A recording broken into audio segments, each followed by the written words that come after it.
Parte il nostro tempo reale del sabato interamente dedicato al turismo, non può essere altrimenti perché fa davvero un caldo terribile, quindi speriamo che almeno il polmone vitale della nostra economia, cioè il turismo, possa trarre beneficio da questo caldo, che significa più gente in spiaggia, più gente in montagna, più gente nelle strutture alberghiere, più gente ai ristoranti, nelle pizzerie, bar. La ripresa è questa, avviene attraverso, come dire, il coinvolgimento di tutte quelle categorie che fanno parte, che lavorano, che si muovono all'interno di questo enorme sistema che è quello del turismo. La Calabria ci conta molto perché ha bellezze straordinarie, ma forse non siamo capaci di farlo sapere al mondo o non mettiamo in condizione i turisti che scelgono la Calabria poi di muoversi all'interno della regione utilizzando la viabilità interna che non è certo il massimo. Ma subito voglio immediatamente dare il benvenuto al sindaco di Tropea Giovanni Macri, che ringrazio. Giovanni ha una serie di impegni, però ha promesso che qualche minuto lo trascorrerà con noi. La Perla del Tirreno è pronta, prima della messa in onda della sigla parlavamo con lui e mi diceva che i segnali sono positivi. Confermi, sindaco? Sì, assolutamente sì. Inaspettatamente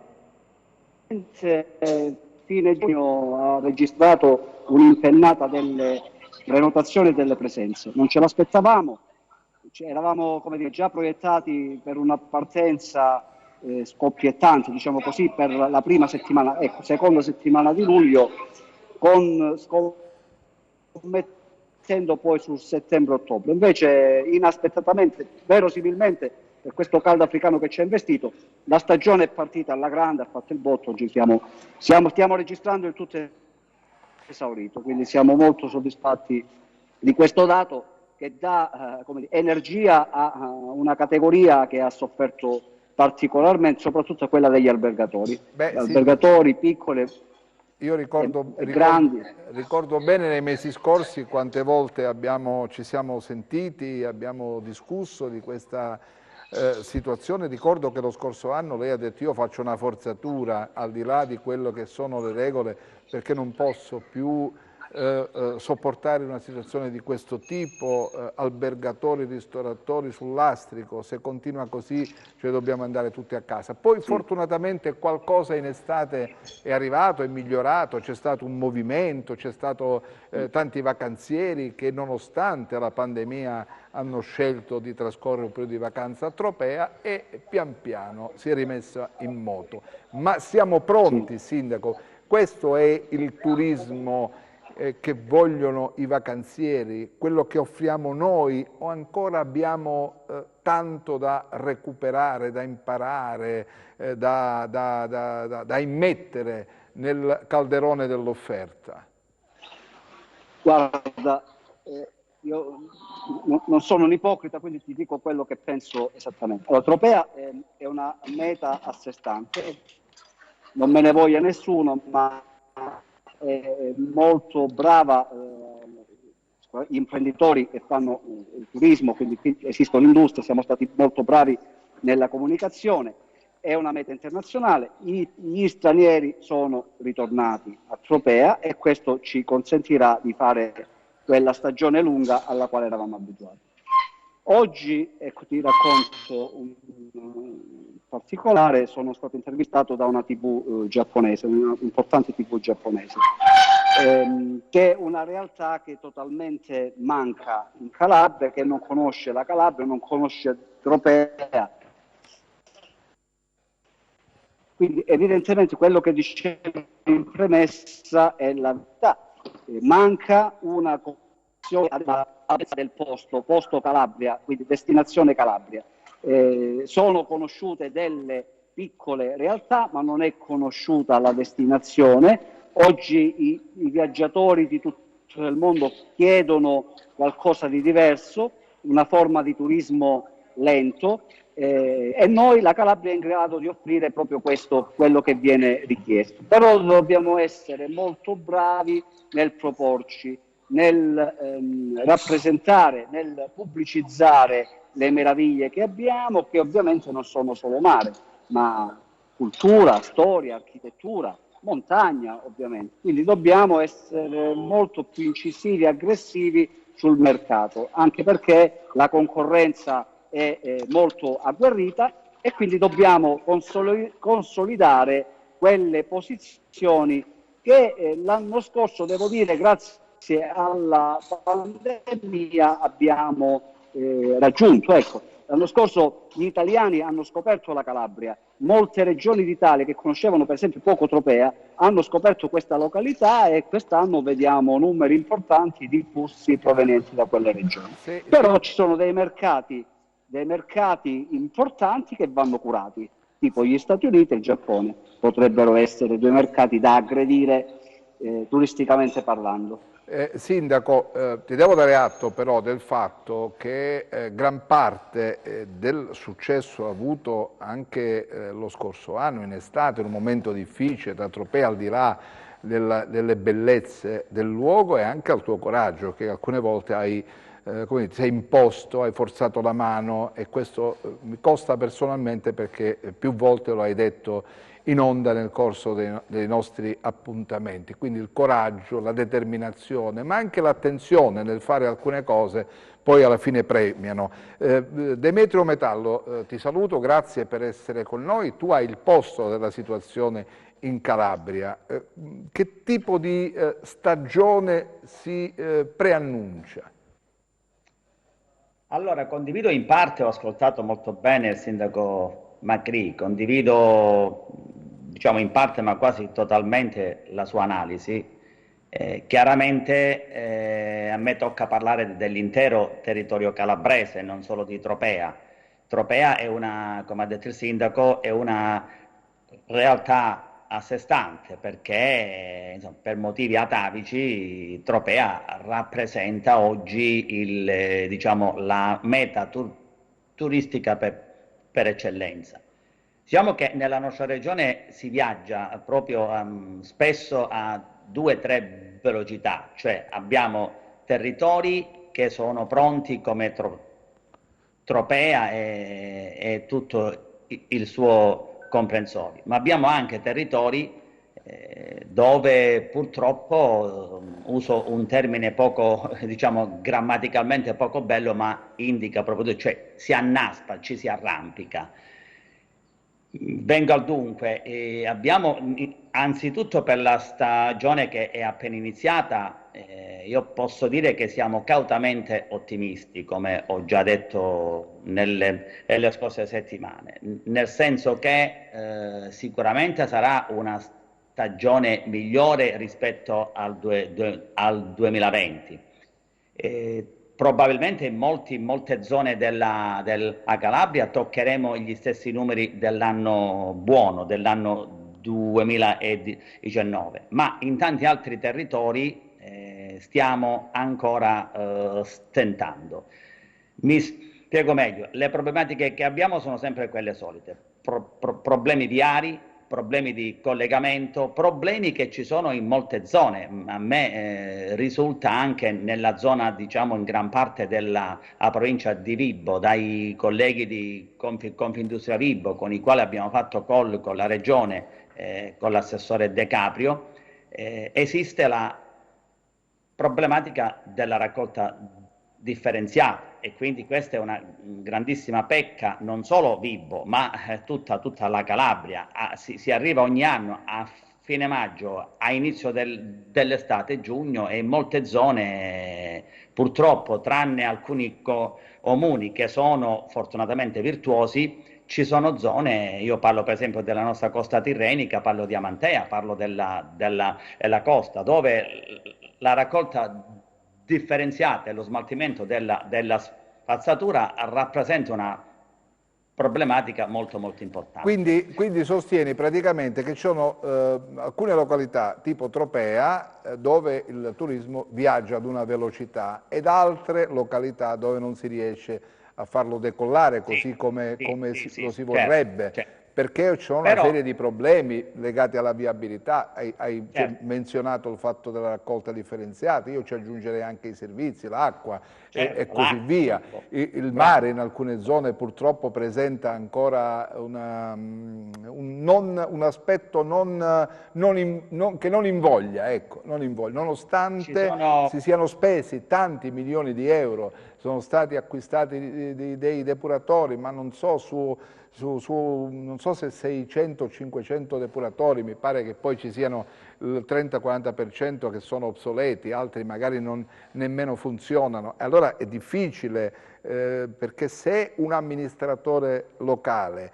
ha gli strumenti giusti per poter affrontare la stagione, allora la progetta sulla base di quello che è la recettività e quelli che sono i servizi che può offrire. Sindaco Macri, perché se non ce l'hai se non hai non sai gli elementi primari per fare turismo diventa difficile. Per esempio, vi leggo, noi tra un attimo poi parleremo della Sila, c'è un nostro telespettatore che scrive: ieri ho fatto il tragitto per raggiungere il lago Ampollino in moto e ho visto una cosa spaventosa, le strade sono piene di buche, c'è erbaccia ovunque, anche questo è la cartolina dell'offerta Calabria. Sindaco. È così, guardi, giorni fa abbiamo avuto da noi, Piazza Europea, durante il suo tour in Calabria, il ministro Garavaglia del turismo, no? E questa problematica soprattutto della viabilità interna gliel'abbiamo espressa, un problema però che diciamo va visto all'origine. L'origine è una legge parziale, sciagurata, la legge che ha soppresso di fatto le province, ma che poi praticamente le ha lasciate in realtà operative con due funzioni fondamentali: viabilità e edilizia scolastica di secondo grado. La viabilità in cui si trova soprattutto per quanto riguarda la provincia di Vibo, per via del fatto che non c'è un ente con delle risorse capace di far fronte a questa problematica. Quindi il problema della viabilità è un problema reale, più che reale, e ovviamente di questo ne risente poi l'intero territorio. Cioè, se arrivare a un posto bello ma è impossibile da raggiungere, va da sé che tu come ti proponi nel mondo, nel panorama dell'offerta turistica. Sicuramente le piccole località, i piccoli centri che magari vivono di riflesso rispetto a quella che è la capacità, magari parliamo di Tropea, la capacità è un problema enorme.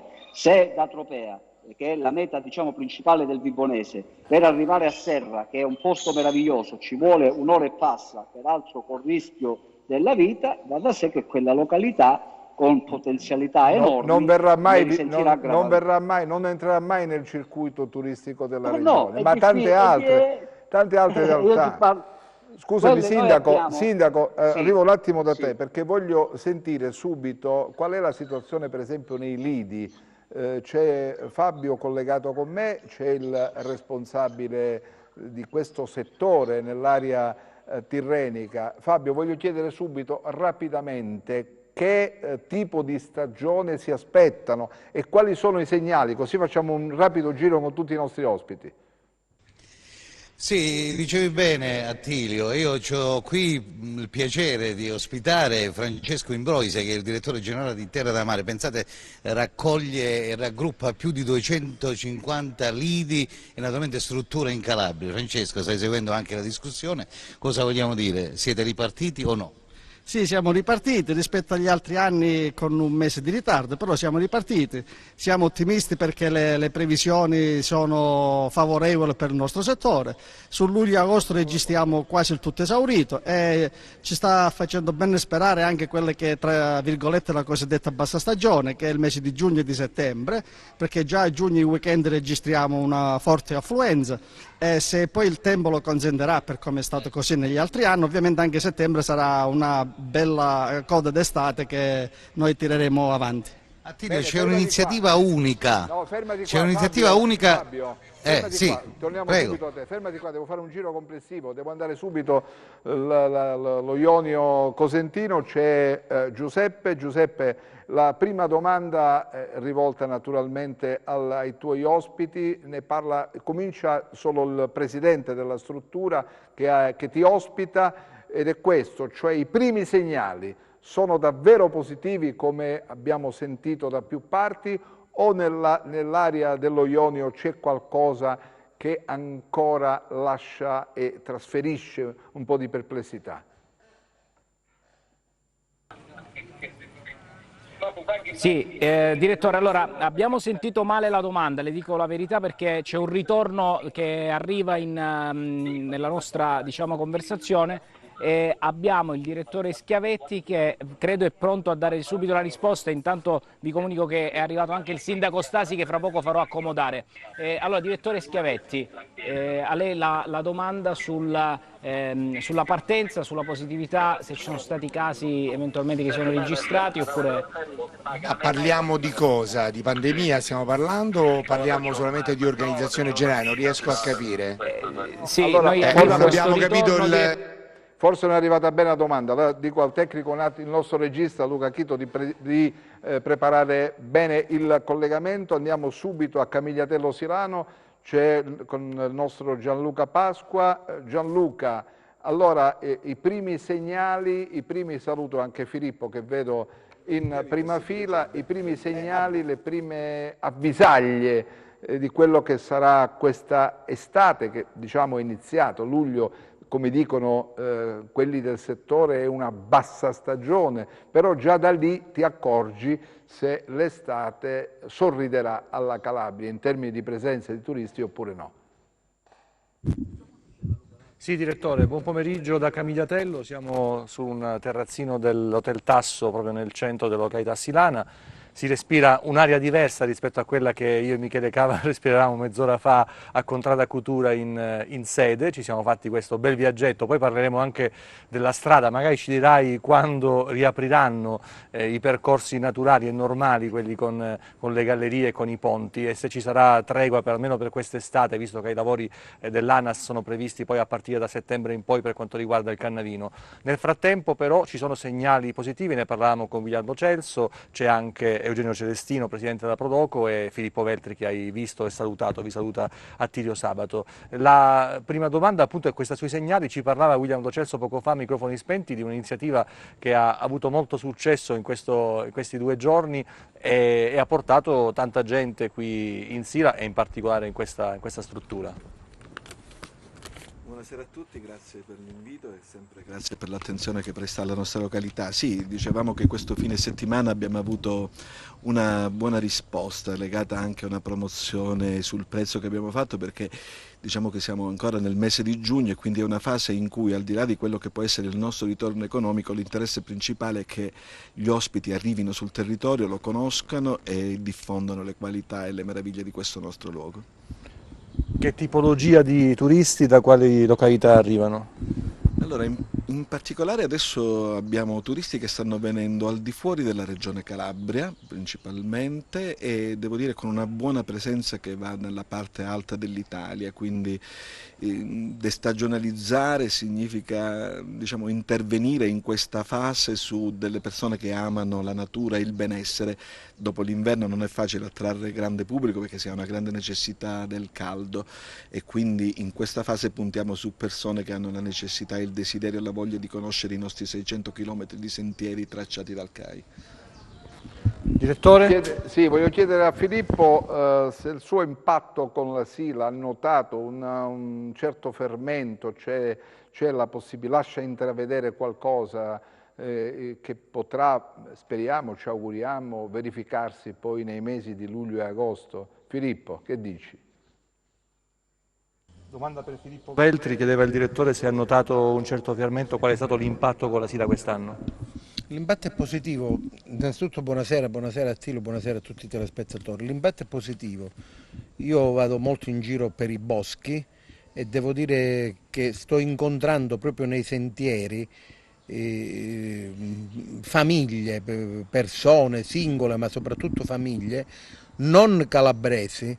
In questi ultimi 2 giorni ne ho incontrato 2 che venivano da Bari e un signore che chiedeva a me dei consigli sui percorsi da fare, che veniva dalla Toscana, cosa che, frequentando io la Sila da molti decenni, in verità a questo periodo, cioè neanche a luglio, siamo neanche alla fine d'agosto, mancano quasi una settimana per la fine di giugno, insomma è una cosa molto rara ed è molto positiva. In più a Camigliatello c'è, magari anche per le condizioni climatiche particolari, non lo so, ma sicuramente avranno influito, c'è veramente molta più gente degli altri anni, non soltanto in questo fine settimana, sabato e domenica, ma anche nei giorni a metà settimana. Vedo che stanno lavorando molto i ristoratori, insomma c'è una buona circolazione, c'è secondo me un'attenzione verso la montagna nostra, verso la Sila, che è positiva e che io sto riscontrando con i miei occhi, senza affidarmi ad altri. Li sto verificando sia in paese e sia, ripeto, soprattutto nei boschi, dove esiste una rete molto forte, una rete sentieristica, sia qua a Camigliatello, sia nel parco e sia altrove, che comincia ad essere frequentata, il che voglio dire, significa che viene frequentata la montagna vera e non diciamo semplicemente il paese dove si possono fare altre cose, diciamo. Fermo un attimo Gianluca, torno subito da te, un attimo faccio il giro. Intanto in studio c'è il dottore Mimmo Bilotta, grazie per essere qui, ci aiuterà a capire anche che tipo di sostegno il governo centrale e le regioni hanno messo in campo in favore del turismo, perché poi anche di questo si tratta, dopo una lunga fase di pandemia con aziende chiuse, ristoranti, bar, pizzerie, alberghi, ripartire senza avere la possibilità anche di natura economica di preparare la ripartenza non è facile. Secondo il tuo giudizio? No, le risorse messe a disposizione sono assolutamente insufficienti. Sia governo sia centrale quelle che nazionali regionale. che quelle regionali, è un fatto oggettivo. Noi abbiamo fatto una politica di deficit fortissima, però il peggio deve ancora arrivare, nel senso praticamente che ora che ripartiranno le scadenze fiscali e vengono a finire anche le moratorie creditizie, la situazione non può che peggiorare. Voglio subito fare una domanda, girare una domanda a Demetrio Metallo. Ci arriva una nota di un nostro telespettatore, dice: ma scusate, ma come si può pensare di far decollare il turismo? Ci sono zone bellissime, e però, specie nella costa tirrenica, ad agosto manca l'acqua e la spazzatura riempie le strade, sprigionando il cattivo odore. È quello che dicevi tu prima, in sostanza, no? L'audio, devi attivare l'audio per favore, Demetrio, devi attivare l'audio perché hai staccato l'audio e non riusciamo a sentirti. Sì, scusate, me l'avevo staccato prima perché, insomma, se no c'era il riverbero. Allora sì, quello che ho detto prima, praticamente problematiche ce ne sono, al di là delle aspettative che abbiamo, ma il nostro territorio, purtroppo parlo in senso generale, non è pronto, ma non con le problematiche che ci sono quest'anno, con le problematiche che si tirano dietro da tantissimi anni. Noi arriviamo ad agosto e arriviamo a luglio, ogni anno durante tutto l'inverno non si parla delle condizioni mare, non si parla della raccolta della spazzatura, si arriva a fine maggio e ci sono le stesse problematiche. Io quello che volevo dire prima, giusto per concludere tutto, che quando parliamo di aspettative sulla stagione turistica, dobbiamo sempre tenere in considerazione che un'estate non può concentrarsi solo ad agosto. Un'estate, io parlo in senso generale sempre, parte a maggio e finisce ad ottobre. Se noi concentriamo le presenze dal 15 luglio al 20 agosto, purtroppo andiamo a fare numeri, ma non sono quei numeri che noi potremmo teoricamente fare, cioè potremmo fare molto molto di più.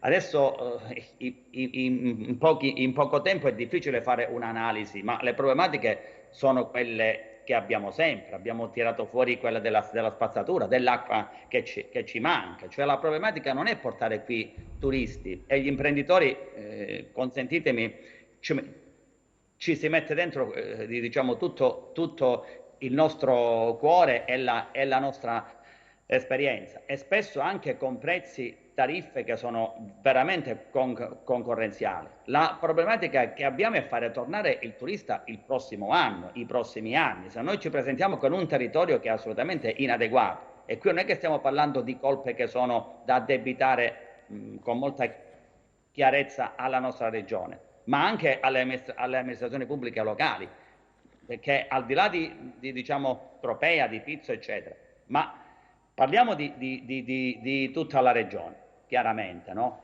E poi, ecco, occorre una presa di coscienza, specialmente con il post-Covid, che ha cambiato completamente il modo di fare turismo. Un'altra problematica che abbiamo, e poi chiudo, lascio agli altri, è che abbiamo la difficoltà a reperire manodopera, le risorse. Qui, ecco, se ne parla spesso, ma poi capita sempre la classica diatriba tra chi dice che la colpa, come gli imprenditori spesso addossiamo la colpa al reddito di cittadinanza.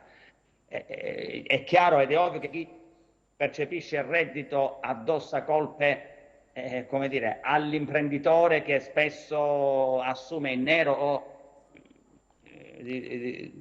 diciamo non con paghe da fame, no? Con paghe da fame. Bravo. Quindi abbiamo problematiche che sono nazionali, regionali, ma è chiaro che noi forse dovremmo, noi abbiamo chiesto come un'industria dal mese di maggio dell'anno scorso un tavolo di concertazione vero, permanente per il Covid, che poi non doveva essere solo per il Covid. Cioè vengono fatti degli incontri spot tra la regione e le associazioni che lasciano il tempo che trovano. Noi abbiamo la necessità oggi di essere uniti e compatti, tutti assieme. Non è che uno deve tirare l'acqua, parliamoci chiaro, direttore, non è che possiamo tirare l'acqua al nostro mulino ognuno per la propria causa. Abbiamo la necessità che ci sia un tavolo permanente dove si devono affrontare le problematiche e devono essere tutte risolte, insomma, ecco, non arrivare a giugno o a luglio come ogni anno, come capita da decenni, insomma, e affrontare le stesse problematiche ogni anno a maggio. È assurdo tutto ciò. Giovanni Macri, perché poi dobbiamo liberarlo perché avevo preso un impegno con lui, 15 minuti, poi ha una serie di impegni a Tropea, ma la Regione in questa fase della ripartenza è stata accanto a voi, gli ha dato gli stimoli, l'incoraggiamento e anche un sostegno in ordine proprio economico per garantire una ripartenza sostanziosa, sicura, ferma, positiva? Scusi, mi devi ripetere la domanda perché si è interrotto il collegamento. La Regione non ho capito cosa. Vi ha dato il sostegno necessario per attivare questa ripartenza?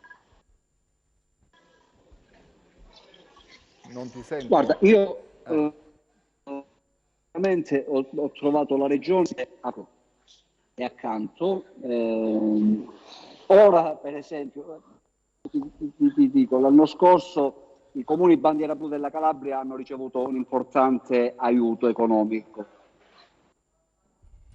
Adesso ci aspettiamo per il 2021 un adeguato contributo che ci aiuti a fare fronte a quelle che sono le richieste, gli impegni che la bandiera blu comporta. Io dico sempre, quando mi confronto con gli organismi regionali, non scherziamo su questa, che la bandiera blu è importante per un comune, promozione per la regione, per l'intera regione, per il comprensorio accanto al comune bandiera blu. ma tenere la bandiera blu, mantenerla, ha dei costi importanti. Uno tra tutti, quello del servizio di sicurezza in mare, che ha dei costi importanti, che non tutti i comuni sono in grado di soddisfare. Esattamente. Quindi io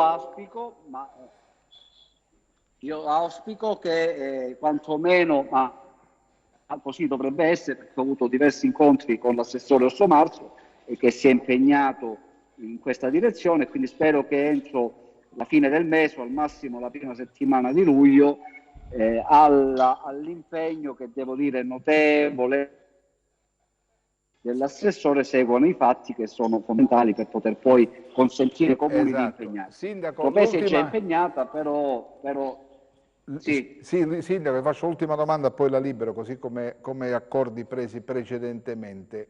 Che cosa ti aspetti in termini di percentuali di presenze nei mesi clou, anzi nel mese clou del turismo, in agosto, per la tua Tropea? Io mi aspetto di superare allora, nel 2020 agosto abbiamo registrato numeri che non avevano nulla da invidiare a quelli del 2019. Io sono convinto che questo agosto per Tropea registrerà il record assoluto di presenze della sua storia. Bene, grazie. Quindi mi aspetto questo, e mi aspetto quindi molte problematiche dovute alla gestione di un flusso così importante. Grazie Sindaco per essere stato con me, ti auguro buona giornata. Luca, prima della pubblicità posso sentire rapidamente la risposta in sospeso, il collegamento con Giuseppe Greco, proprio rapidamente, anche loro se questi primi segnali sono incoraggianti per il turismo dell'area ionica cosentina? Sì, buongiorno direttore, grazie della linea, si sente benissimo adesso. Volevo senza dubbio ribadire che la stagione è partita sotto i più rosei auspici, perché abbiamo aperto con circa 1000 persone, stiamo per diventare 1200, abbiamo aperto già la zona Nausicaa, domani aprirà la zona Itaca e supereremo ampiamente le 1000 persone. Il 1° luglio aprirà l'Acqua Park, che è una grandissima attrazione del territorio.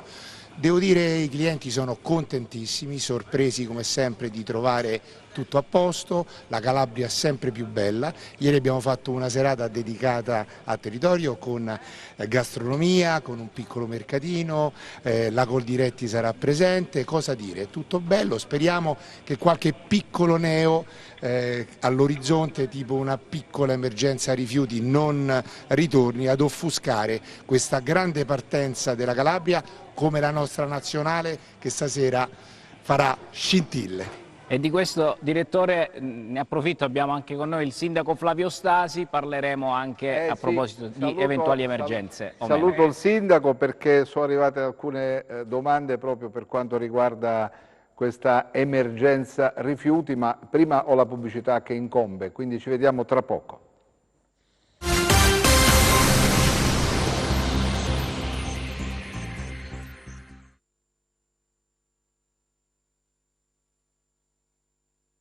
Allora torniamo in studio, andiamo subito da Fabio perché doveva raccontarci un'iniziativa che hanno assunto i lidi della costa tirrenica. Fabio, qual è questa iniziativa? Ce la racconti? Te la faccio raccontare da Francesco, che è il direttore, come ho detto, di questo grande gruppo Terre da Mare. Allora, innanzitutto con Italo, perché in tempo reale è passato anche Italo pochi minuti fa qua da Paola. Quindi che succede con queste convenzioni, con i 250 lidi in tutta la Calabria? Hai detto bene, noi rappresentiamo strutture turistiche che esistono sull'intera costa calabrese. Quest'anno abbiamo messo in piedi 2 iniziative importantissime dal punto di vista mio. Una riguarda i trasferimenti, quindi con il vettore Italo 3, no? Praticamente tutti gli ospiti del nostro circuito avranno una scontistica dedicata pari al 20% sul totale della tariffa Flex. Questo ci consentirà sicuramente di avere un braccio operativo per ciò che concerne un abbonamento che noi abbiamo, che è tutto nostro, che si chiama Tirreno Super Beach. Come funziona? Questo consente agli ospiti delle nostre strutture, del nostro circuito, come dicevo prima, di scegliere tranquillamente quale stabilimento balneare passare la giornata. Noi nei fatti lo chiamiamo un open voucher diurno. Questo l'abbiamo messo in piedi perché ci teniamo sempre di più a far conoscere quelle che sono le bellezze della nostra costa, ma perché no anche della nostra entroterra, e quindi noi così diamo la possibilità agli ospiti che stanno sia nell'alberghiere, extra alberghiere, che poi una diretta conseguenza sono ospiti delle strutture che noi abbiamo, quelle balneari, ma anche, perché no, tutto ciò che è l'extra alberghiere legato alle cosiddette seconde case. Quindi mi dicevi, da Pizzo, dallo Ionio al Tirreno, siete tutti sono convenzionati, uno può andare dove vuole con questo abbonamento? Sì, nello specifico questo qua, il progetto pilota, si chiama appunto Terreno Super Beach, che va da Maratea fino a Pizzo Calabro, e quindi un ospite che acquista questo ticket, praticamente, che può essere minimo settimanale, massimo per un mese, praticamente decidono tranquillamente di scegliere stabilimenti balneari in funzione della giornata. Un esempio, io ho degli ospiti che vengono ogni anno, sono innamorato della frittata di Fiumefreddo Abruzzo, sì, no? Quindi loro se ne vanno, noi gli organizziamo la visita guidata gratuita, perché sono a spese di Terra da Mare queste iniziative. Dopo che hanno fatto la visita nel centro, uno dei borghi più belli d'Italia, hanno degustato la frittata di patate, poi se ne scendono al lido convenzionato, e quindi si passano tranquillamente la giornata senza avere problemi. Però Attilio, ti rubo un attimo, perché parlavi prima ho visto Mimmo Bilotti in studio, e siccome si parlava di economia, di lavoro o meno, e lui dice: io non posso attivare il secondo turno perché non trovo, diciamo, ragazzi e dipendenti. E a microfoni spenti dicevano: a sto reddito di cittadinanza e questa emergenza ci ha creato tanti problemi. Che vogliamo dire su questo? Per intanto saluto Mimmo, che rivedo con piacere, lo saluto, e questo purtroppo è uno dei grandi cruci che noi abbiamo, che tra, non me ne volete, ma tra reddito di cittadinanza, reddito di emergenza, eccetera, eccetera, praticamente stiamo avendo problemi, ma questo vi posso assicurare a livello nazionale, non a livello nostro qua, per ciò che concerne quelle che sono le professioni che noi impieghiamo nelle nostre strutture, ovviamente. Ma qualcuno dice che voi non li pagate bene, quindi non vogliono venire a lavorare con voi. Non è così, è una vecchia storia, ma noi oramai siamo strutture turistiche che insistono sul demanio da un bel po' di tempo, paghiamo in base a quelli che sono i contratti collettivi nazionali. È chiaro che lo stipendio è in base a quello che è il ruolo. Così, Fabio, approfittiamo, poi dopo più tardi ritorniamo. Devo fermare, prego, girare subito la linea, prima di far rispondere Mimmo, giro la linea subito a Gianluca Pasqua. In Sila, Gianluca, arrivano delle domande per quanto riguarda proprio il turismo in Sila. Naturalmente i telespettatori che scrivono si augurano che al più presto venga riaperta la strada. Da quello che sappiamo noi, il 1° luglio verrà riaperta, poi ci sarà un impianto semaforico che verrà tenuto in piedi fino al 15 luglio. Dal 15 luglio in poi si può viaggiare liberamente lungo la superstrada che collega Cosenza a Crotone. Gianluca. Sì, per questo parlavo di tregua, perché poi ho letto ultimamente i progetti che ha l'ANAS per il Cannarino, dove si dovrà rifare l'impalcato. Allora ci sarà questo studio che andrà avanti per tutta l'estate e poi se ne parlerà nei prossimi mesi. Il lavoro sarà molto importante, quindi ci sarà sicuramente un'interruzione un po' più lunga, però per il momento ci sarà questa tregua per il mesi estivi, quindi dal 15 luglio senza il semaforo, dal 1° luglio con l'impianto semaforico. Un bene, perché ci sono tante cose da fare in Sila. Qui a microfoni spenti ne parlavamo con William Lo Celso, con Eugenio Celestino. Cominciamo con Destinazione Sila, per esempio, con tutto quello che si può fare in Sila, perché le iniziative non mancano. Abbiamo sentito parlare poco fa delle iniziative che sono sulle coste, ma la Sila non è da meno. Assolutamente no, intanto buonasera e un saluto ai telespettatori e al direttore della trasmissione. Assolutamente no, sono tante le attività che si possono fare in Sila e negli ultimi anni le stiamo riscoprendo in maniera importante, dalle uscite in bici, dalle passeggiate, alle tante attività che ci sono anche con importanti eventi che cominceranno già dai prossimi fine settimana. Mi piace ricordare il Triathlon Sila che si svolgerà all'Orica 9, 10 e 11, che è una gara importante, così come la Sila Epic, che è diventata un appuntamento di carattere nazionale per quanto riguarda le mountain bike, le semplici passeggiate insieme alle tante guide del parco, che oltretutto approfitto per dire che saranno presso il nostro ufficio dalla Proloco a fare servizio di infopoint a breve, quindi ci sarà un ulteriore servizio a fronte nei confronti dell'utenza, dei visitatori e dei turisti che sempre di più frequentano le Sila. Ci piace ricordarlo perché questo territorio si sta riscoprendo, ne stiamo riscoprendo noi stessi alla consapevolezza e lo stiamo promuovendo in maniera importante, per cui ci aspettiamo tante presenze su questo territorio per quest'estate, che si annuncia calda e che siamo felici di poter gestire insieme in collaborazione tra tante istituzioni, a partire dal Parco Nazionale della Sila, ai comuni, alle associazioni, alle reti di imprese. Ed è direttore una Sila che cambia, perché...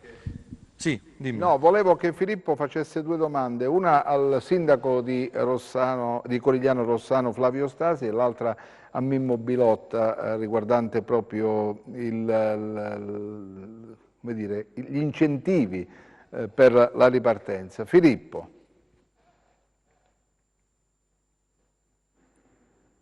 Domande al sindaco di Corigliano Rossano, Stasi, che è in collegamento, e poi c'è anche Mimmo Bilotta, sugli strumenti per la ripartenza.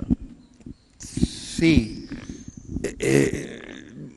vabbè, al sindaco di Corigliano io non so quello che lui abbia detto, perché noi qua ovviamente non riusciamo a seguire quello che è stata la prima parte della trasmissione. Io al sindaco di Corigliano gli strumenti per la ripartenza, più che questo io gli chiederei che previsioni lui fa per una zona che è fondamentale per il turismo di cui stiamo parlando, e quella degli strumenti la porrei invece a Mimmo Bilotta, che è un grande esperto di questa materia. Bastano questi strumenti di ripartenza per dare un po' di sollievo a strutture e a industrie, perché di questo si tratta, che sono state e sono penalizzate sostanzialmente da 16-17 mesi di chiusura. Allora, partiamo con Mimmo allora. No, Filippo, è chiaro che noi abbiamo una serie di effetti distorsivi che rendono interventi fatti insufficienti. Abbiamo un fatto numerico, noi abbiamo perso 200.000, abbiamo perso una cifra enorme praticamente di PIL, gli interventi fatti sono una frazione, quindi non possono da soli, dobbiamo sperare una rapida ripresa dell'economia che in realtà già si sta manifestando. Se è vero praticamente che noi stiamo crescendo come PIL nazionale più della Germania, il paese sta reagendo, il fatto che è un paese diverso, nel senso che le differenze fra aree ricche e aree povere si sono accentuate, e la Calabria è quella che paga di più perché la nostra è un'economia povera, un'economia fatta da basso valore aggiunto, noi dipendiamo molto dal terziario.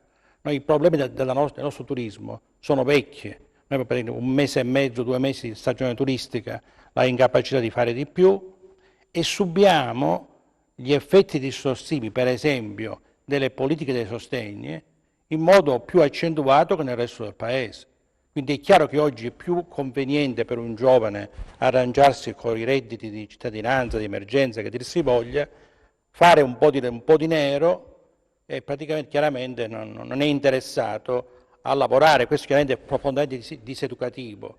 La cosa incredibile in questo paese è che si stanno ricreando le condizioni per il lavoro, ma mancano i lavoratori, e questa è una distorsione straordinaria, perché non ci si arriva perché abbiamo la piena occupazione, ma ci si arriva perché stiamo abituando soprattutto i giovani a non lavorare, e questa è una cosa che è profondamente diseducativa, che va molto al di là degli errori praticamente della cattiva programmazione economica. Però Mimmo, è anche vero che bisogna adeguare i salari alle persone che lavorano. Se non ma io devo dirti, guarda, io devo dirti diventa difficile trovare le persone. Guarda, direttore, non è così, perché in realtà non riusciamo a trovare manodopera, diciamo, che voglia lavorare alle tariffe sindacali, no, rispetto per esempio alle 1.200, alle 1.300 euro di stipendio garantito dai contratti, perché è molto più semplice guadagnarne poco più della metà restando a casa e magari arrangiandosi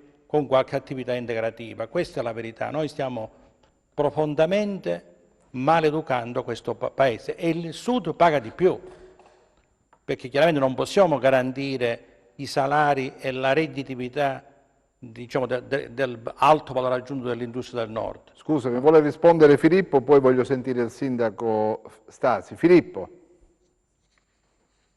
Sì, direttore, Filippo non ha sentito, gli ho sintetizzato la risposta, voleva aggiungere qualcosa. Sì, se ho ben capito quello che diceva Mimmo Belotta, questo problema è un problema più generale, anche qua in Sila lo si sta riscontrando. Il punto qual è, secondo me, Mimmo? È che innanzitutto gli operatori imprenditoriali devono pagarle le persone. Se si pensa di sottopagarle, è di tutta evidenza che noi ci troviamo ad una difficoltà doppia se non tripla. Dopodiché il tutto è legato a situazioni che sono pregresse, che non c'entrano neanche niente col Covid, sono legate, come è noto, a provvedimenti legislativi nazionali che rendono più difficile il reperimento della manodopera, ma il punto centrale è che le persone vanno pagate e non sottopagate, perché se vengono pagate io credo che poi magari c'è una possibilità in più. Io al sindaco di Corigliano, oltre alla domanda che gli ho fatto, gli vorrei chiedere, visto che lui opera in un'area che è la più vasta dal punto di vista di abitanti dopo quella del capoluogo, è attrezzata quest'area a recepire una massa di turisti che speriamo sia come dire, di un certo tipo o no? Bene, giriamo subito la domanda allora a Flavio Stasi, perché poi sui temi dell'economia si è prenotato per una sua analisi Demetrio Metallo. Andiamo dal sindaco Flavio Stasi, che naturalmente saluto. Sì, direttore, prendo un attimo la parola perché noi non abbiamo sentito la domanda, però, perché il collegamento Skype ha annullato un attimo la domanda. Se potete ripetere la domanda per il nostro ospite, sindaco Stasi.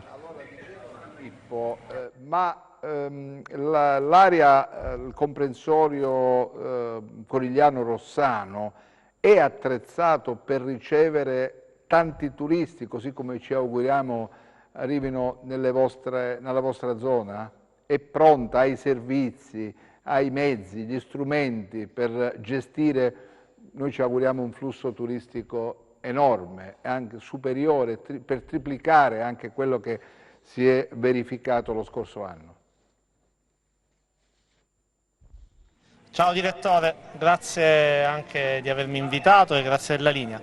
Intanto il nostro territorio è quello che ha in assoluto più posti letto, questo è un dato di fatto. Per quanto riguarda i servizi, quello di cui discutavamo prima anche qui col direttore del villaggio, per i servizi, siccome io mi aspetto un grande flusso, e di questo sono estremamente felice, un flusso che credo e spero travolgerà tutta la Calabria, la questione dei servizi è una questione seria che riguarda Corigliano Rossano, ma che riguarda credo l'intera regione. Prima il direttore faceva riferimento alla questione dei rifiuti che già puntualmente si è presentata e che mette ovviamente i sindaci in croce, ma i problemi fondamentali inutili che ci giriamo, a cui però come dire, la Regione Calabria, per darci una mano, per dare una mano ai sindaci, ci dovrebbe pensare a ottobre e non a giugno. Sono tre: sono l'acqua, i rifiuti e la gestione del sistema idrico e delle reti fognarie. Corigliano Rossano è pronta, questo territorio è pronto, sicuramente con un grande flusso potrebbero esserci delle difficoltà come ci sono in questi giorni.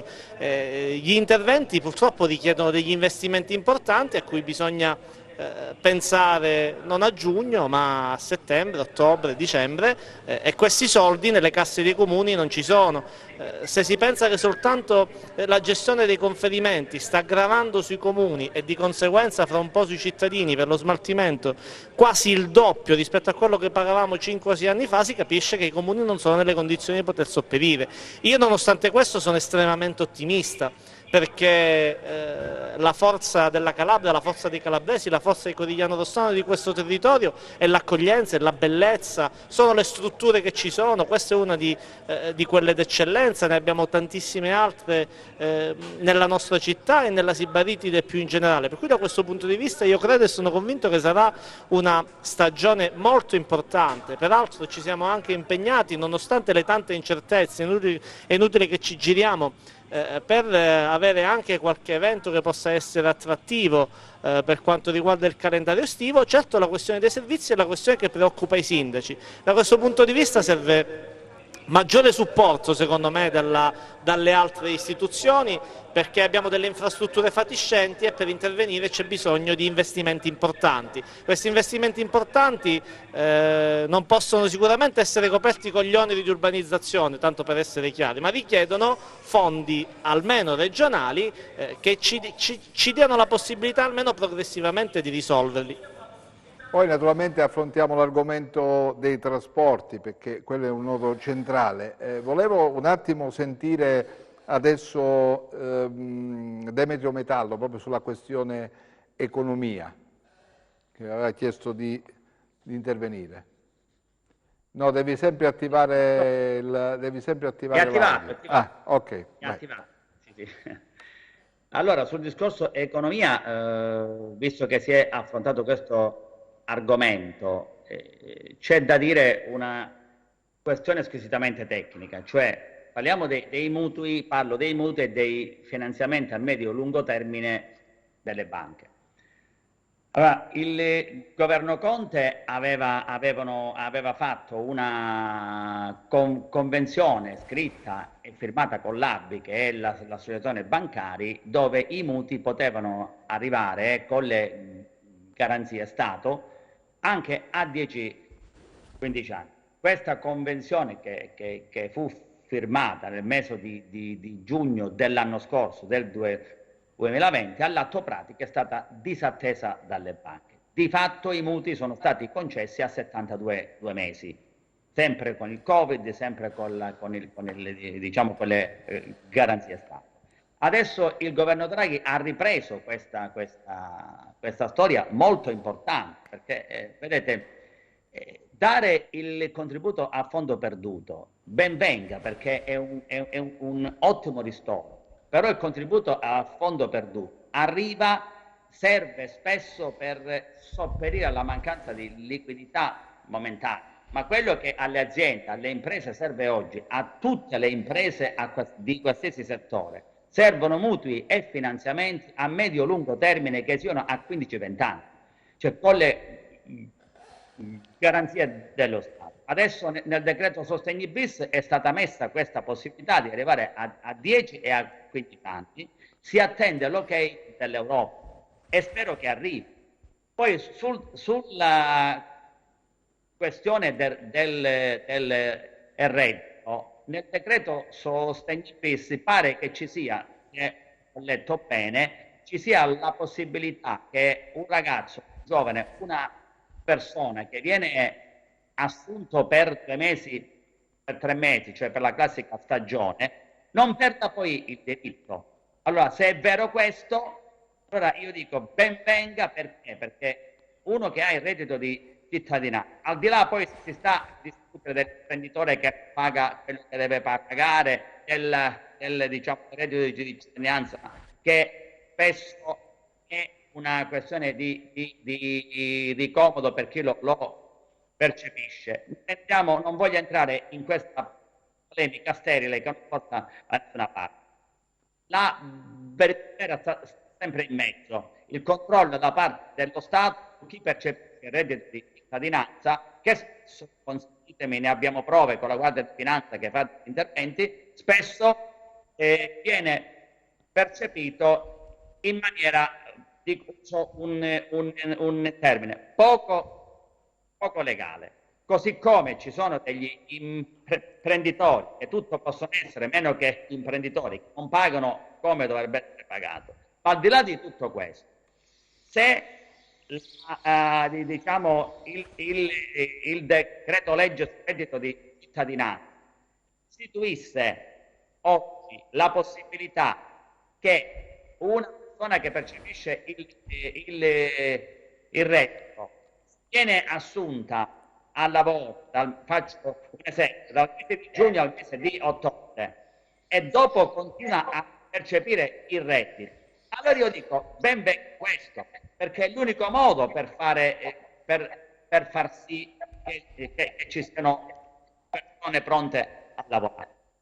Cioè, è una questione, come al solito, come dire, se si entra in polemiche sterili sul reddito, che è giusto o non è giusto, io non discuto che sia giusto, è giustissimo, sacrosanto, però deve essere percepito e deve essere dato a coloro i quali effettivamente ne hanno bisogno. Tutto qua. Mimmo, vuoi aggiungere? Da questi schermi in passato, perché noi stiamo riparlando di cose che col Covid, il Covid ha aggravato, ma già in effetti erano oggetto di discussione sui problemi di questo Paese e di questa regione in particolare. Abbiamo parlato prima della brevità della nostra stagione turistica, ora parliamo della incapacità del sistema bancario di affiancare il sistema imprenditoriale. Sulle politiche di sostegno e sul reddito di cittadinanza abbiamo parlato più volte del fatto che la norma non solo è sbagliata eticamente, ma lo è anche economicamente. Cosa andava fatto? Andava istituita, peraltro è una forma che in passato in questo Paese aveva funzionato, in luogo del reddito di cittadinanza, una borsa, una borsa lavoro, cioè noi diciamo io ti pago, Stato, però devi andare a lavorare presso quell'azienda, verifico che realmente lavori e poi ti pago, perché questo era un modo per rieducare al lavoro e quindi risolvere anche i problemi, diciamo, della difficoltà paradossale che in questo momento stiamo vivendo, di trovare, diciamo, il personale disposto a lavorare, perché chiaramente premia più il divano, ahimè, è così, quindi poi che certo che il reddito andrebbe dato praticamente solo a chi ne ha bisogno, questo mi sembra che sia ovvio e scontato. Il problema è praticamente che pure chi ne ha bisogno, bisognerebbe, soprattutto se è giovane, se è in salute, è giusto praticamente che faccia qualcosa. E un modo era questa cosa di farla attraverso diciamo, la vigilanza dello Stato. Questo. Dobbiamo recuperare un attimo il microfono. Gianluca, vai giro con i tuoi ospiti, poi sentiamo i due collegamenti dallo Ionio e dal Tirreno. Allora, anche Guglielmo Locenzo voleva dire qualcosa sul reddito di cittadinanza, che crea qualche distorsione e poteva essere pensato e strutturato meglio, con qualche piccola variazione che non avrebbe impedito appunto queste distorsioni. Sì, devo dire che anche noi avvertiamo questa necessità di reperire personale qualificato. Io vedo comunque che le persone che scelgono comunque di lavorare siano nel giusto e nessuno può in nessun modo contestargli questa scelta. Si sarebbe potuto operare in un modo molto semplice, cioè inibire per questi 2 o 3 mesi per il lavoro stagionale che si svolgeva da metà giugno a metà settembre, che in nessun caso comunque faceva perdere il diritto a queste agevolazioni che giustamente sono state date.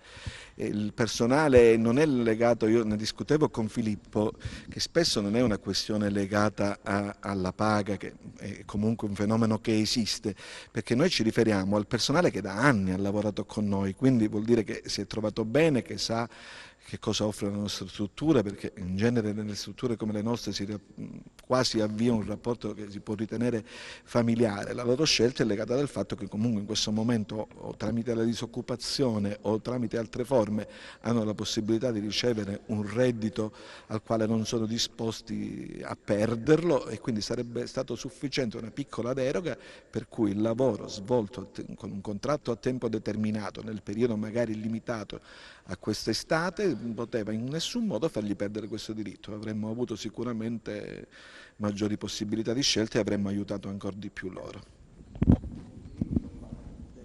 Direttore? No, io dico che però attenzione, perché c'è tanta gente che vive grazie al reddito di cittadinanza. Ho capito, ma vive, ma in un momento di grande crisi c'è gente che vive, intere famiglie che vivono. Ma non c'è prospettiva. Io ti devo abituare, ti devo riabituare a lavorare, devo darti la possibilità di lavorare praticamente e di pagarti, perché in effetti il reddito, la politica dei sostegni vale circa 10 miliardi di euro, questo è questo. Se questo fenomeno esplode va fuori controllo, non saremo più in grado poi di gestirla, che facciamo? Peraltro anche lo Stato perde, perché il costo del lavoro è fatto sia dalla paga netta, ma è fatto pure degli oneri, che rappresentano per lo Stato un'entrata fondamentale. Ma veramente possiamo costruire il nostro futuro su questa possibilità di scelta e addirittura dobbiamo praticamente proteggere il reddito rispetto al fatto sì, che devi ho lavorare? Capito, però allora crea posti di lavoro con paghe dignitose e poi vedi che il reddito di cittadinanza scomparirà, però devi creare queste condizioni, se no la gente come fa a vivere? Ma questo è una norma recente, come si è fatto fino al 2018? Il reddito di cittadinanza è partito dal 2019 ed è diventato poi chiaramente una forma, diciamo, di salvezza nazionale in area Covid. Ha natura chiaramente congiunturale, ma non possiamo costruire il futuro di questo Paese sul fatto che comunque lo devo garantire questo reddito che non è da lavoro ed eventualmente vedere come riuscire a convincerti a lavorare. Questa è una cosa che chiaramente non ha nessuna fiducia, nessuna prospettiva. Ci dobbiamo fermare, l'ultimo break pubblicitario, poi andiamo all'ultima parte della trasmissione, dobbiamo affrontare anche il problema dei trasporti.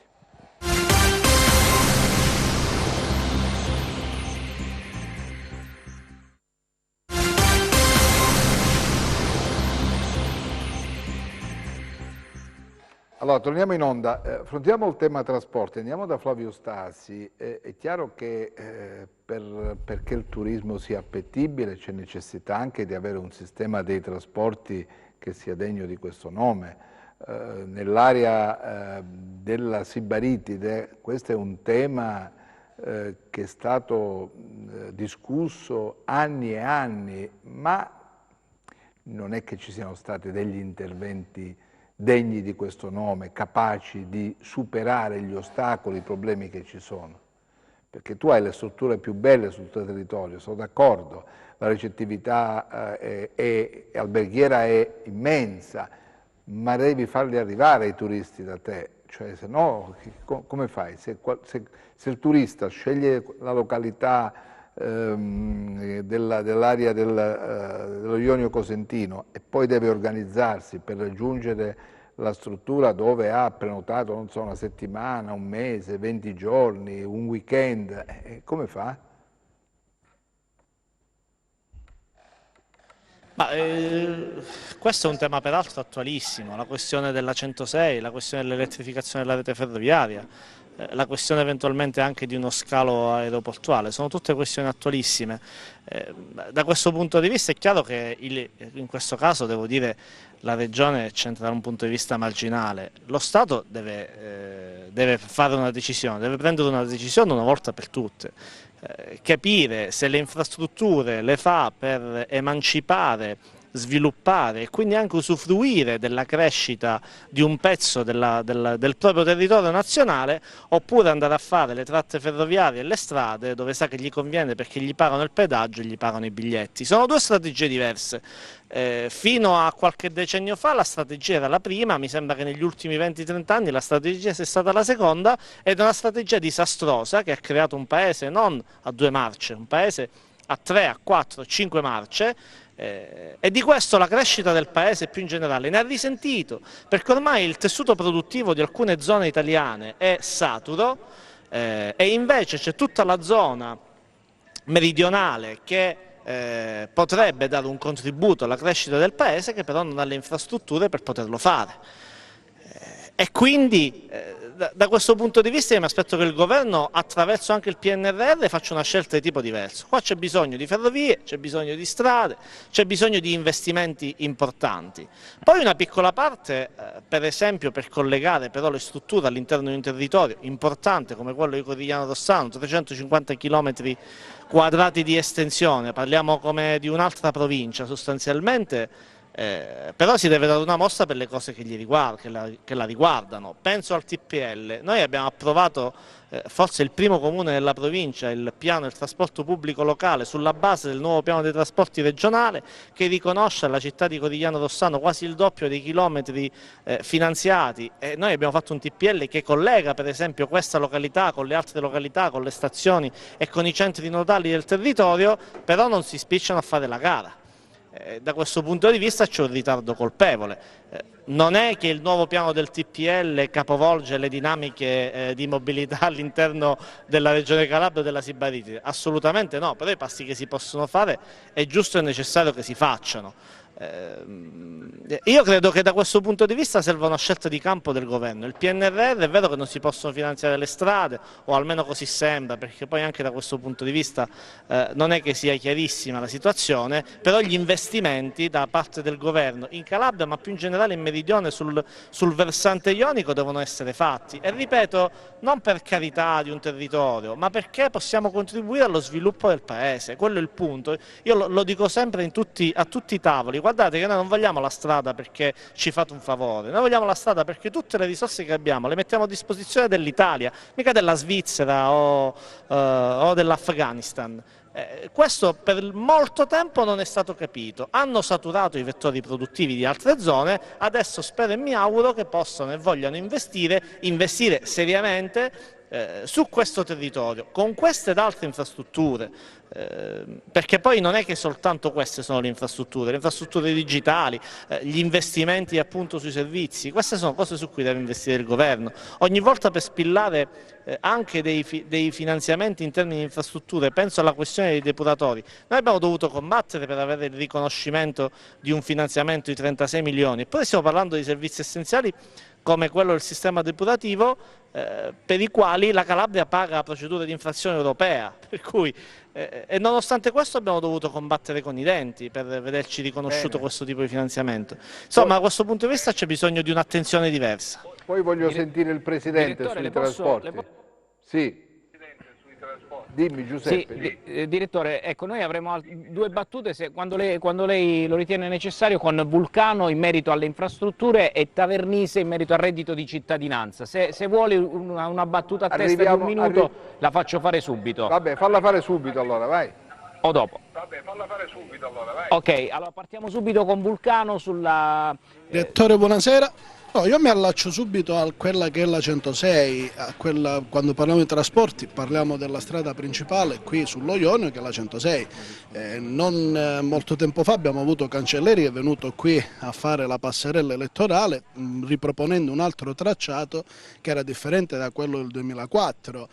Nella scorsa trasmissione l'assessore Orso Marso diceva che purtroppo la burocrazia che in Italia blocca le cose, dice per poter fare il ponte di Genova hanno dovuto andare in deroga a tutti i regolamenti che ci sono e a un certo punto quando bisogna fare una struttura così importante si vada in deroga in Calabria. Io non vedo perché in Calabria non si può andare in deroga e in Liguria si può andare in deroga. Qua noi abbiamo bisogno di infrastrutture, per poter far crescere il nostro territorio c'è bisogno di infrastrutture, ci sono progetti fermi da 17-18 anni, ci vuole solo la volontà politica per far ripartire questi progetti e per dare a questi territori la giusta importanza.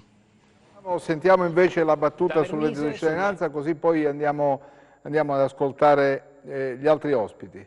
Buonasera e grazie dell'invito.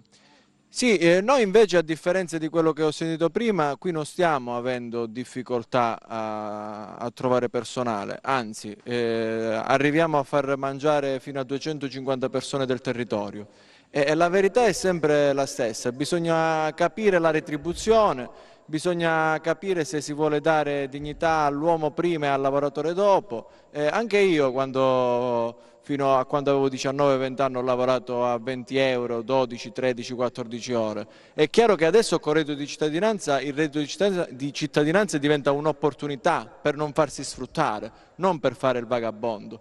Noi qui abbiamo tutti tariffa sindacale, lavoriamo tutti il giusto, non veniamo sfruttati e il direttore può confermare che c'è la fila per venire a lavorare in questa struttura perché molti vogliono lavorare in Calabria e non vogliono stare sul divano. Noi lo vediamo tutti i giorni. Io in primis con 2 lauree ho deciso di restare qui e di lavorare in una struttura turistica del mio territorio. Grazie per la testimonianza. Fabio, rapidamente la questione infrastrutture invece su tutto ciò che compete l'organizzazione dei lidi, i servizi offerti dai lidi, se la viabilità che collega un lido all'altro e da una parte della Calabria all'altra. Ecco, questi sono i temi che vorrei trattare col tuo ospite. Attilio, allora, in poche parole, loro come Terre da Mare, che qui, vedete, hanno realizzato questa brochure che è bellissima, però hanno lanciato, oltre a questo ci teneva Francesco a dirlo, la riviera di San Francesco. Noi siamo a Paolo, naturalmente c'è il santo, noi ci rivolgiamo a San Francesco, speriamo che questa Calabria possa avere un'inversione di tendenza, perché sentiamo parlare da più anni di collegamenti, di strada, depurazione e quant'altro, quindi solo San Francesco forse ci può tirare fuori. Ne vuoi parlare, come diceva Attilio poco fa, a livello di viabilità e a livello anche di come siete strutturati? Allora, per ciò che concerne la viabilità, io devo essere sincero rispetto alla fascia ionica, la fascia tirrenica è messa meglio, un po' perché siamo attraversati da questa linea ferroviaria che diciamo è principale, poi in più siamo a uno schioppo di strade, io definirei dall'aeroporto principale internazionale che è quello di Lamezia.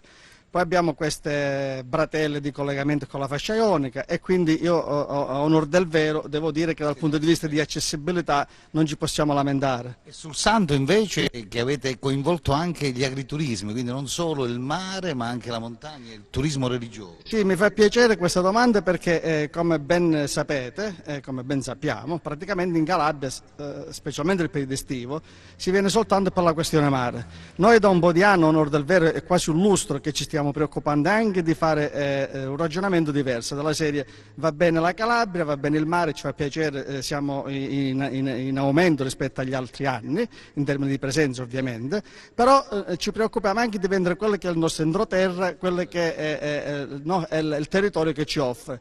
La Riviera di San Francesco, che è una nostra, tra virgolette, sottorete, che è un'associazione turistica, praticamente questo ci dà molta soddisfazione perché ricade nel comprensore di San Francesco di Paola e noi proprio su questo abbiamo lanciato l'8 giugno in occasione della presentazione della rivista Le Castella, abbiamo lanciato quello che è questo spot promozionale di 1 minuto e mezzo più o meno e che ieri abbiamo lanciato su tutti i social per pubblicizzare il territorio nella sua interezza. Bene, che San Francesco sì, ti saluto, ti lascio perché volevo giusto chiudere che San Francesco ci protegga tutti quanti, perché il messaggio è questo che lanciamo. Bene, grazie. Ciao, alla prossima. Gianluca, vai a chiudere Gianluca. Sì, direttore. Allora, Eugenio Celestino, con lui stavo parlando prima delle possibilità che permette il territorio silano, non soltanto il nucleo della Sila, qui Camigliatello e i luoghi vicini, ma anche i satelliti, i comuni che sono attorno. Noi eravamo andati a Longobucco, se non erro, dove ci sono delle iniziative importanti, ma non solo. Sì, la Sila offre tanto, come dicevi bene tu, oltre a Camigliatello e Lorica, che sono i luoghi maggiormente conosciuti e più frequentati, però la Sila è fatta anche di villaggi fiabeschi come Sculcari, Io e Silvana Manzi, oppure di centri storici come San Giovanni in Fiore, Bocchigliero, Campana e Longobucco, che sono dei veri scrigni di ricchezza e di tradizione. Ricordo la tessitura di Longobucco. Longobucco una volta era denominata la città dell'argento e dei telai. A Campana abbiamo una bellissima scultura in pietra su cui aleggia il mistero se sia stata realizzata dall'uomo oppure dagli agenti atmosferici come l'elefante di pietra.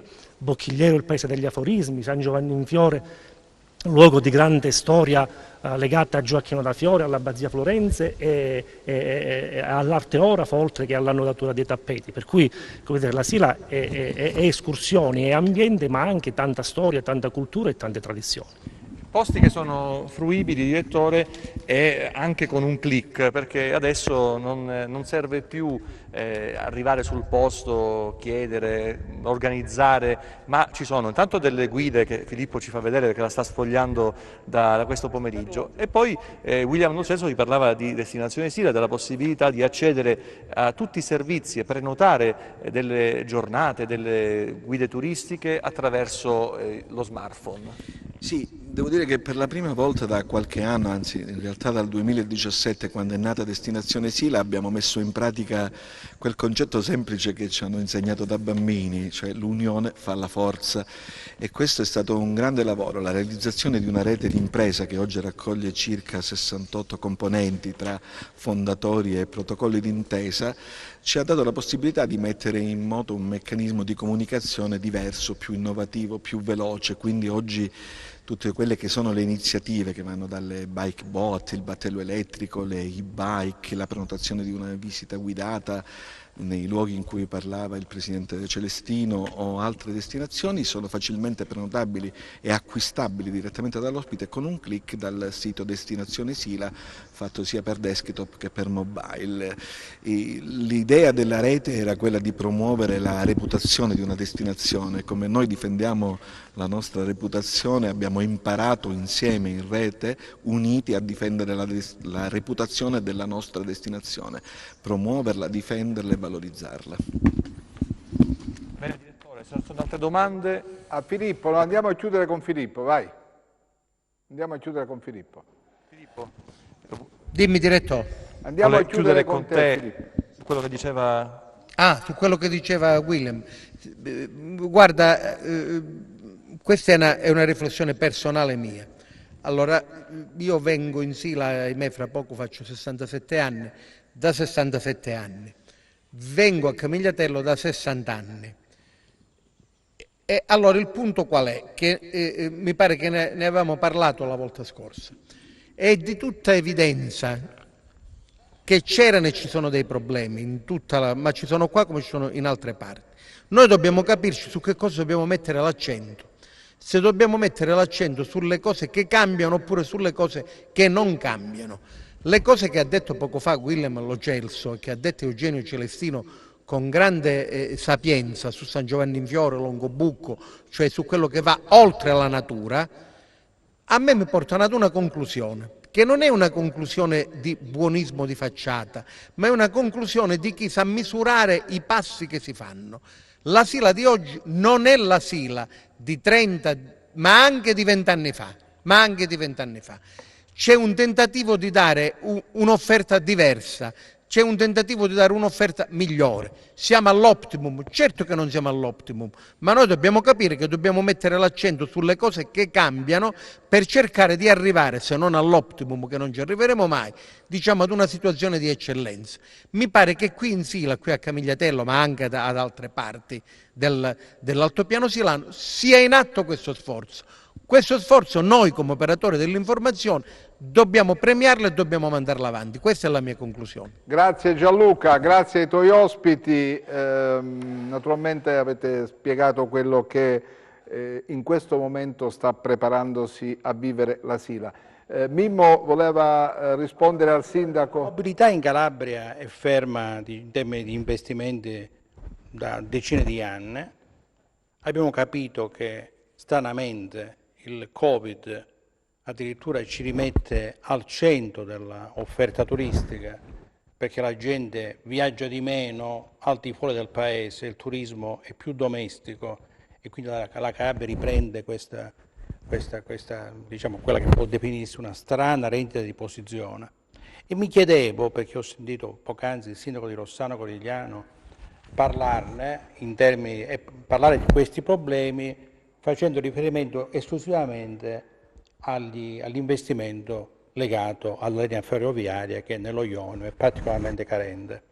Poi si è parlato anche un pochino di viabilità. La cosa strana è che non si parla più di un'iniziativa che era era a buon punto, risale più o meno a 10 anni fa, che si chiamava prima Aeroporto di Sibari e poi Aeroporto di Cosenza, ma era comunque situata nel Sibaritide ed era, diciamo, all'epoca una straordinaria possibilità per le merci di questa regione. Oggi potrebbe diventare una grande possibilità anche per abbreviare quegli spazi, anche rispetto a quello che si è detto prima. È vero che la Mezzi è centrale, ma non lo è certamente per Praia, per Diamante o per gran parte praticamente dello Ionio Cosentino. Quindi lì ritengo che poi alla luce delle disponibilità del PNRR che prevedono per questo tipo di investimenti invece la possibilità di interventi, di riprendere quella che è un'idea ancora validissima. Giuseppe, andiamo a chiudere allora con i tuoi ospiti su questo passaggio di Mimmo Bilotta. Sì, allora passo subito la palla al sindaco che stava parlando proprio appunto di questo, favorevole o no all'aeroporto. No, questo Sibari. è un bell'argomento, non è facile da dibattere in chiusura, lo banalizzo così. La questione degli aeroporti in Calabria, più in generale in Italia, non credo che sia legato ai costi di realizzazione, è legato alla corretta gestione. Se noi troviamo un gestore o anche un sistema di gestione che funziona, io sono favorevole alla realizzazione di un aeroporto della provincia di Cosenza, ma dobbiamo trovare questo, altrimenti no, perché altrimenti investiamo soldi per la realizzazione di una cosa che poi rischia di non funzionare, perché è quella la difficoltà, è inutile che ci giriamo, e da questo punto di vista io devo dire, lo dico con grande chiarezza, c'è bisogno di capire se la regione, se chi ha voglia, anche se dal basso i privati, riescono a proporre un modello di gestione che ne garantisce anche l'efficienza e quindi anche l'utilità, perché un aeroporto chiuso non è utile, ha soltanto consumato suolo, investito soldi pubblici e basta così. Il presidente della struttura. In tempo reale, fine mese... Sì, in fine mese faccio quest'assist, confermiamo 10.000 presenze entro il 30 giugno? Assolutamente sì, te lo confermo, anche se chiudo ribadendo che la Piana Sibarite è una location turistica di prossimità. Noi lavoriamo soprattutto con le regioni limitrofe, va bene? E con gli italiani, i quali vengono in vacanza, lo sappiamo, da quando chiudono le scuole a quando riaprono le scuole, quindi nella migliore delle ipotesi sono 3 mesi. I lavoratori, ho sentito parlare di reddito di cittadinanza, non si può chiedere a un padre di famiglia di sopravvivere con 3 mesi di lavoro l'anno, va bene? Dobbiamo creare opportunità più ampie e non assistenzialismo. Facciamo venire i turisti stranieri, le modalità le abbiamo dibattute, sono d'accordo con il sindaco Stasi, bisogna lavorare per far venire stranieri, fare infrastrutture, sarà una banalità come dice il sindaco, un campo da golf, infrastrutture che diano un motivo al turista straniero di scegliere questa meraviglia naturale che è la Piana di Sibari, perché ci sono tutte le prerogative, basta solamente fare le cose giuste al momento giusto. Comunque noi siamo qua, faremo un'estate come sempre bellissima insieme ai nostri clienti affezionati a questa struttura, siamo qui al mare in un ristorante che ha accolto 200 persone oggi, quindi i clienti ci sono, la voglia c'è, manca solo l'aiuto di un governo centrale e delle infrastrutture locali che ci facciano decollare nella maniera giusta. Grazie Giuseppe per il collegamento, grazie ai tuoi ospiti. Grazie a quanti sono rimasti con noi oggi. Noi, sapete, facciamo queste incursioni per cercare di capire e di tastare il polso alle nostre strutture turistiche, perché il turismo è fondamentale per la nostra economia, ma dobbiamo farlo bene e soprattutto, qui mi ricollego alla questione legata al reddito di cittadinanza, non pretendere di sfruttare chi lavora anche in un periodo limitato nel tempo come appunto gli stagionali. Si può fare impresa correttamente pagando le persone per quanto è previsto dalla categoria e per quante ore destinano alla struttura presso la quale lavorano. Non si deve sfruttare nessuno, io da questo punto di vista la penso così. Vi ringrazio, grazie Mimmo per essere stato con me. Grazie a te direttore. Grazie a tutti i colleghi che hanno consentito la realizzazione di questa trasmissione e al nostro Luca Chito che ha come dire, trasferito nelle vostre case le immagini, le voci, i commenti che avete sentito. Arrivederci, buona domenica.